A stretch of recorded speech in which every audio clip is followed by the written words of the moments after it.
Hello friends, this is Dimple Titra and you are welcome in new episode of स्वीकृति। तो चलिए आइए आज के एपिसोड की तरफ चलते हैं।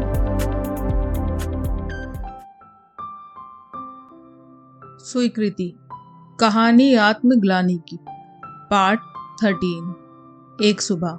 मुंह बंद कर विकी, तू अभी तक उसी बात पर अड़ा हुआ है। माँ रसोई में जाती जाती बीच में ही रुककर बोली, अड़ा क्यों ना रहूं, आखिर मेरे करियर का सवाल है। मैंने भी तौलिए से सर पोंछते हुए कहा, क्या हर वक्त करियर करियर का राग अलापता रहता है। हम इंडिया की राजधानी में रहते हैं, इतना बड़ा देश है हमारा, यहाँ पर भी तो लोग हजारों तरह के काम करते हैं। क्या उन सब का भविष्य यहाँ अंधकार में है? और तेरे पास तो काफी पैसा भी है, अगर तू चाहे तो यहाँ पर भी अपना सुनहरा भविष्य बना सकता है, और हम भी तो तेरे साथ हैं। ये सब वो बड़े आवेश के साथ बोली और सोफे पर बैठ गई। माँ, आपकी सोच बिल्कुल पुरानी है। आप कभी देश से बाहर गई होती तो ही तो जान पाती ना कि क्या फर्क है। यहाँ भारत में जिंदगी जीने के पैमाने उतने बढ़िया नहीं है जितने कनाडा में है। मैं तौलिया दरवाजे पर सुखाता हुआ बोला। यह सुनते ही मेरी माँ कमरे से बाहर जाते जाते रुक गई। ओहो, ये तो और भी दिलचस्प बात सुनी मैंने आज। जिस देश में तेरे माँ बाप ही नहीं, जबकि तू खुद जिस देश में पैदा हुआ है, आज उस देश में जीने के लिए पैमाने तुझे छोटे लग रहे हैं। बेटा, तेरी ये बातें सुनकर तो आज मुझे अपने फैसले पर ही शक होने लगा है। मुझे तुझे अपने भाई के कहने पर उसके पास भेजना ही नहीं चाहिए था। माँ, आप लोग बात को तो समझते नहीं, बस उल्टी सीधी बातें सोचने लग जाते हो। मैंने ये बात कही और कुर्सी पर बैठकर अपने जूते पहनने लगा। तभी माँ गुस्से में दंदनाती हुई अंदर वाले कमरे में गई और वहां से मेरा खाली सूटकेस उठाकर मेरे सामने लाकर पटक दिया। अगले पल वो मेरी अलमारी से मेरे कपड़े निकाल लाई और सूटकेस में लगाने लगी। ये क्या कर रही हो? मैंने हैरानी जताते हुए कहा। दिखाई नहीं दे रहा? तेरा सूटकेस पैक कर रही हूँ। तुझे कनाडा जो जाना है, तेरी तैयारी कर रही हूँ, जाकर टिकट बुक करवा ले। माँ ने गुस्से में झुंझला कर कहा। ओहो, तो क्या आप राजी हो गई? मैं मस्करे अंदाज में उन्हें छेड़ते हुए बोला। हाँ, हमारी तरफ से तू कनाडा जाने के लिए बिल्कुल आजाद है, मगर एक बात याद रख, अगर एक बार तू चला गया तो इस घर में दोबारा वापस मत आना, चाहे हम मर जाएं तब भी नहीं। यह कहते ही उनकी आंखों में आंसू आ गए और वो गुड़िया की तरफ देखते हुए बोलने लगी। बाप यहाँ दिल का मरीज हो गया। पिछली बार हम दोनों माँ बेटी अकेले कैसे उन्हें मौत के मुंह से निकाल कर लाए हैं, इसे क्या मतलब? जवान बेटे का कोई सुख नसीब में नहीं, क्योंकि उसे तो बस अपनी इच्छाओं की ही पड़ी है, चाहे उन्हें पाने के लिए जिम्मेदारियों से मुंह क्यों न मोड़ना पड़े। माँ की ये जली कटी बातें सुनकर मेरा दिमाग भन्ना गया, जबकि मुझे किसी काम के सिलसिले में घर से बाहर जाना था। मगर फिर भी मैंने जूते उतारे और अपने कमरे में जाकर दरवाजा बंद करके लेट गया। काफी देर तक यूं लेटे हुए मुझे ध्यान आया कि आज ही के दिन मुझे अंजलि से मिले हुए पूरा हफ्ता बीत चुका था। इस बीते हफ्ते में मैं नियम से उसके लंच टाइम में उसको फोन करता और खूब बातें करता। जितनी बार भी मैंने उससे बात की, मुझे कभी ऐसा नहीं लगा कि वो मरे हुए मन से मुझसे बात कर रही हो। वो भी हमेशा बात करने का उतना ही चाव मुझे दिखाती जितनी रुचि से मैं करता था। यह बात याद आते ही मैंने घड़ी की तरफ देखा तो 1:15 बज चुका था। मूड खराब होने के बावजूद भी मैंने फौरन फोन उठाया और अंजलि को फोन लगा दिया। हेलो। फोन उठाने में देर लगा दी? मैंने कहा। हाँ, मेरी ये दोस्त लाइब्रेरी में थी तो बेचारी भाग भाग कर आई है मुझे फोन देने। अच्छा, अब तो 2 दिन तुम्हारी छुट्टी होगी। हाँ, इस बार शनिवार बहुत जल्दी आ गया। देखो ना, इत्तेफाकन आज हमारे ऑर्थो के प्रोफेसर भी छुट्टी पर है, तो हम आज 4 बजे ही निकल जाएंगे।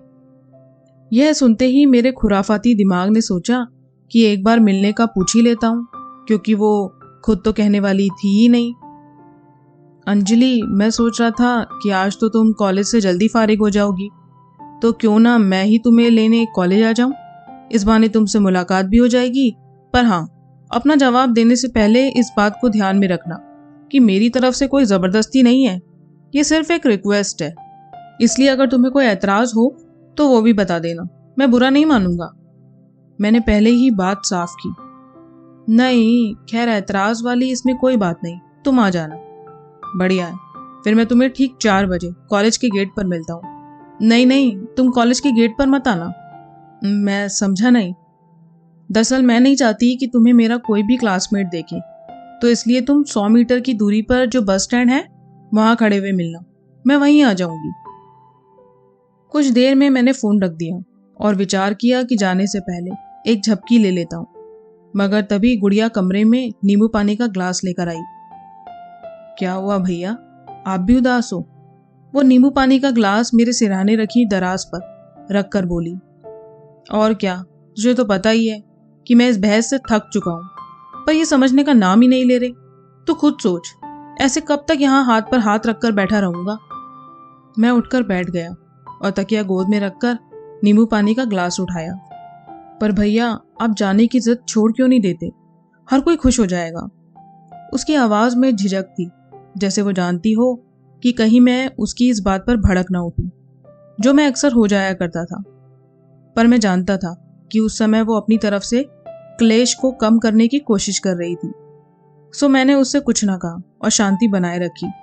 गुड़िया, अब तो कोई छोटी बच्ची नहीं, सब कुछ समझती है। यहाँ जिंदगी अलग है और कनाडा की जिंदगी अलग है। मेरा यहाँ टिक पाना बहुत मुश्किल है। मैं नींबू पानी के घूंट भरता हुआ बोला। भैया, आपसे एक बात पूछूं, अगर आप बुरा ना माने तो? हाँ पूछ। कनाडा में आपकी कोई गर्लफ्रेंड है क्या? शायद तभी आपने कनाडा जाने की इतनी जिद लगा रखी है। वो थोड़ा डरती हुई बोली। अरे नहीं, ऐसी तो कोई बात नहीं। अगर ऐसा होता तो तुझे क्या लगता है, मुझे घर में बताने से डर लगता है? बिल्कुल भी नहीं। उल्टा माँ तो मुझसे कब से कही जा रही है कि शादी कर ले। अगर कोई गर्लफ्रेंड का चक्कर होता तो मैं कब का बता देता। मैं खत्म हुए नींबू पानी के ग्लास को वापस दराज पर टिकाकर बोला। गर्लफ्रेंड कोई अंग्रेज तो नहीं? उसने फिर झेपते हुए कहा। नहीं नहीं, ऐसा तो कुछ भी नहीं है। मैंने उससे नजरें ना मिलाते हुए बात को टालते हुए जवाब दिया। भैया प्लीज झूठ मत बोलो। उसने विश्वास भरी आंखों से मुझे देखा। आज आपकी उस क्रिस्टीना का फोन घर के लैंडलाइन पर आया था। क्या? मैं चौंक कर बोला। जी हाँ, वो तो अंग्रेजी सुनकर माँ कुछ समझ नहीं पाई। शुक्र करो उन्होंने फोन मुझे पकड़ा दिया, क्योंकि वो माँ से विकी विकी बोले जा रही थी, तो माँ को आपका नाम सुनकर लगा कि कहीं आपका कोई जरूरी फोन तो नहीं। उसकी बात सुनकर मेरा सर चकरा गया। मुझे उस पल के बारे में सोचकर ही भय चढ़ गया जब क्रिस्टीना का पता मेरी माँ को चल जाता, क्योंकि अगर मेरी माँ को ये बात पता चल जाती कि मैं किसी अंग्रेज लड़की के साथ ऐसे जीवन जीता हूँ जैसे यहाँ इंडिया में लोग शादी के बाद जीते हैं, तो यकीनन वो इस बात को मेरे कनाडा वापस न जाने का सबसे बड़ा मुद्दा बना देती, जो मैं फिलहाल किसी कीमत पर नहीं चाहता था। साथ ही मुझे क्रिस्टीना पर बहुत गुस्सा आ रहा था कि उसे ऐसे मेरे घर पर मुंह उठाकर फोन नहीं करना चाहिए था। अगर उसे बात करनी थी तो मेरे सेल पर करती। यूं घर पर फोन करके मेरी कौन सी जांच पड़ताल निकालने की फिराक में थी वो।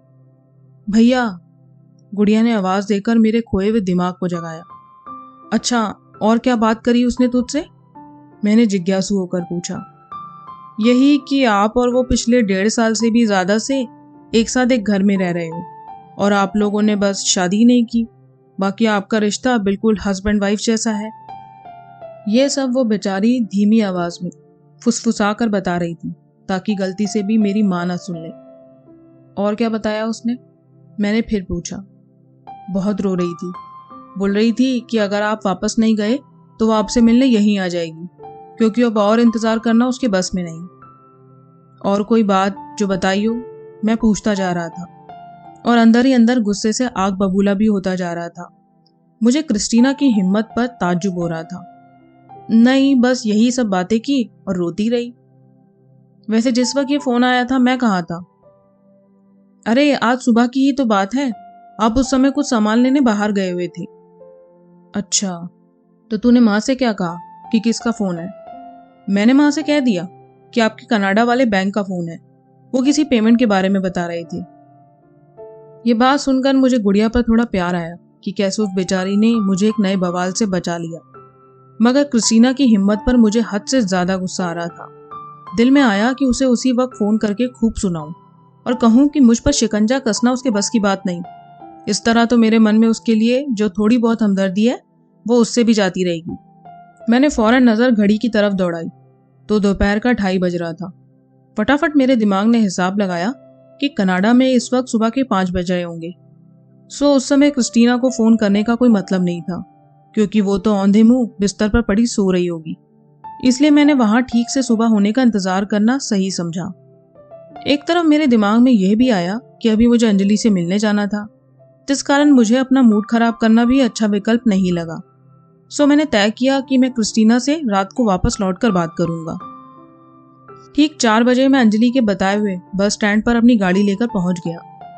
गाड़ी लेकर जाने का खास मकसद यही था कि उसे पिछली बार मेरी बाइक पर बैठने में खासी दिक्कत हुई थी, तो मैं नहीं चाहता था कि इस बार भी वो परेशान होकर बैठे। उसके आराम को ध्यान रखते हुए ही मैं गाड़ी लेकर पहुंचा था, पर मेरे दिमाग में इस बात का ख्याल भी साफ था कि पिछली बार की तरह मैं उसकी नज़दीकी को अपनी कमजोरी नहीं बनने दूंगा। मेरे पहुंचने के करीब 8 से 10 मिनट बाद अंजलि मुझे सामने से आती हुई दिखाई दी। शाम की हल्की धूप में वह हल्के आसमानी रंग के कुर्ते, जिस पर छोटे छोटे सफ़ेद फूल थे, उसमें बहुत ही खूबसूरत लग रही थी। गले में पड़ा उसका सफ़ेद दुपट्टा ऐसे लग रहा था जैसे लहरा लहरा कर उसी का पीछा कर रहा हो। आज उसके बाल कुछ कम संवरे हुए लग रहे थे, मानो पूरे दिन की उलझन का सबूत दे रहे हो। उसके उन्हीं बिन सवरे बालों में से कुछ लटे उसके माथे को घेरे हुए थी और उसकी खूबसूरती को बढ़ा रही थी। हाय कहकर वो मेरी गाड़ी में बैठ गई। बैठते ही उसने अपना बैग खोला और उसमें से एक बाल बांधने वाला बैंड निकाला। उसने अपने बालों को खोलकर उन्हें सही तरह से समेटकर अभी बांधना शुरू ही किया था कि मैं बीच में ही बोल पड़ा। इजाजत हो तो एक बात कहने का मन है, कह दूं? हाँ कहो ना, क्या बात है? इन खुले बालों में तुम काफी खूबसूरत लगती हो। अगर हो सके तो इन बालों को मत बांधो, यूं ही खुला रहने दो। मेरे होठों पर एक झिझकती मुस्कुराहट थी। मेरी बात सुनते ही उसके हाथ फौरन रुक गए और उसने बैंड वापस बैग में रख दिया। कुछ देर बाद मैं उसे एक रेस्टोरेंट लेकर पहुंचा, जहां हमने 1-2 खाने पीने की चीजें ली और बैठ गए। वहां भी वो चुप रही। क्या बात है अंजलि, आज भी तुम सामने बैठकर चुप हो? कुछ तो बोलो, फोन पर तो फिर भी तुम काफी बातें कर लेती हो। मैं कोल्ड कॉफी का ग्लास उसकी तरफ बढ़ाता हुआ बोला। नहीं, ऐसी तो कोई बात नहीं, बस यहाँ शोर शराबा बहुत ज्यादा है जो मुझे पसंद नहीं। वो कोल्ड कॉफी के घूंट भरती हुई बोली। यार अंजलि, रेस्टोरेंट में तो ऐसे ही भीड़ भड़क्का होता है, तुम कहो तो कहीं और चलें? जैसा तुम्हें ठीक लगे, उसने जवाब दिया। जैसे ही हमने अपना खाना पीना खत्म किया तो मैं फौरन उसे वहां से लेकर निकल गया। कहाँ जा रहे हैं हम? वो उत्तेजित होकर पूछने लगी। चुपचाप शांत बैठी रहो, ऐसी जगह लेकर जाऊंगा जहां तुम्हें यकीनन अच्छा लगेगा। काफी दिनों से वो मुझसे मॉडल टाउन की एक नैनी झील का जिक्र करती थी, जिसको देखने का उसका बहुत मन था। मैं उसे आज उसी झील पर ले आया। झील से करीब 100 मीटर की दूरी पर ही मैंने उसकी आंखों के आगे कागज इस तरह लगा दिया कि वो आगे का नजारा ना देख पाए और खुद उसकी तरफ मुंह करके उल्टी दिशा में बढ़ने लगा। अरे ये क्या कर रहे हो? ऐसे उल्टे चलोगे तो गिर जाओगे, वो फिक्र जताती हुई बोली। नहीं, मेरी फिक्र ना करो, मैं विपरीत दिशा में चलता चलता ही बोला। विक्की, ये कौन सी जगह आ गए हम? बड़ी शांति है यहाँ, तुम बस चलती रहो। वो एक आधा किलोमीटर लंबी झील थी, जिसके चारों ओर लोहे की रेलिंग लगी थी। झील के चारों तरफ जहां तक भी नजर जाती थी, बस घर ही घर नजर आते थे। झील के किनारे किनारे कुछ कुछ दूरी पर बेंच लगे थे। छांव की जगह देखकर मैंने उसे एक बेंच पर बिठा दिया और फिर कागज उसके चेहरे के सामने से हटा दिया। झील का नजारा देखते ही वो खुशी से उछल पड़ी। विक्की, तुम तो बहुत कमाल आदमी हो, उसने मुस्कुराते हुए चमकती हुई आंखों के साथ कहा। मेरी तारीफ ना करो, क्योंकि तुम्हारे मुंह से अपनी तारीफ मुझसे झेल ना पाएगी। खैर ये सब छोड़ो और 2 मिनट के लिए आंखें बंद करो। अब क्या हो गया? अब आंखें क्यों बंद करनी है? मैंने कहा ना, बस 2 मिनट के लिए बंद करो। जैसे ही उसने अपनी आंखें बंद की तो मैं एक बार फिर उसके सामने घुटनों पर बैठ गया। जब उसने आंख खोली तो वो मुस्कुराकर बोली, विक्की, तुम दोबारा ऐसे क्यों बैठ गए? आज कौन सा फूल लाए हो? नहीं, आज मेरे पास कोई फूल नहीं। आज मेरे पास तुम्हें देने के लिए मेरे जज्बात और मेरे वादों के अलावा कुछ नहीं। फिर मैं अपना चेहरा उसके चेहरे के थोड़ा पास ले गया और मैंने उसकी आंखों में आंखें डालकर हल्की दबी आवाज में कहा, अंजलि, एक बार तुम हाँ तो कहो, मैं जाने क्या क्या कर दूं जो तुम्हारे लिए पहले कभी किसी ने नहीं किया होगा। मेरी ये बात सुनकर उसने शर्म से आंखें झुका ली और अपनी वही पुरानी चुप्पी साध कर बैठ गई। क्या अंजलि, तुम्हारी ये चुप्पी हर बार मेरी सुलगती हुई भावनाओं पर ठंडे पानी की तरह पड़ती है। विकी, मुझे तुम्हारी तरह बातें करना नहीं आता। हाँ, मगर मुझे कुछ कहना है। हाँ बोलो, बोलो ना। मैं किसी खूबसूरत रोमांटिक बात की उम्मीद में तपाक से बोला। वो मैं कहना चाहती थी कि तुम वो फुटरेस लगवा लो। उसने ये बात बड़ी मासूमियत से मुस्कुराते हुए कही। क्या इतनी जरूरी बात तुमने इतने गैर जरूरी अंदाज से कह दी? मैं झुककर उसकी झुकी हुई आंखों में देखने की कोशिश करते हुए बोला। मुझसे ऐसे ही कहा जाएगा। वो मुंह पिचकाकर नाक सिकोड़ कर बोली। चलो कोई बात नहीं। अगले ही पल मैं अपनी दोनों बाहें खोलकर उसके सामने खड़ा हो गया। ऐसा मैंने इसलिए किया क्योंकि मैं ये चाहता था कि वो खुद अपनी मर्जी से मेरे गले से आकर लगती, ताकि मुझे समझ आ पाता कि उसके मोहब्बत के जज्बात और मेरे जज्बातों के तापमान में अभी कितना फर्क था। थोड़ा झिझक कर ही पर आखिर वो मेरे गले लग गई। अगले 7-8 मिनट तक हम दोनों एक दूसरे के सीने से चिपके हुए खड़े रहे। उन कुछ मिनटों में मेरा आसमान रंगीन हो चुका था, जमीन झूम रही थी और हवाएं खुशबू बिखेरने लगी थी। हर चीज खुशगवार महसूस हो रही थी। उसकी गर्म सांसों को मैं अब अपनी गर्दन के पास महसूस कर रहा था।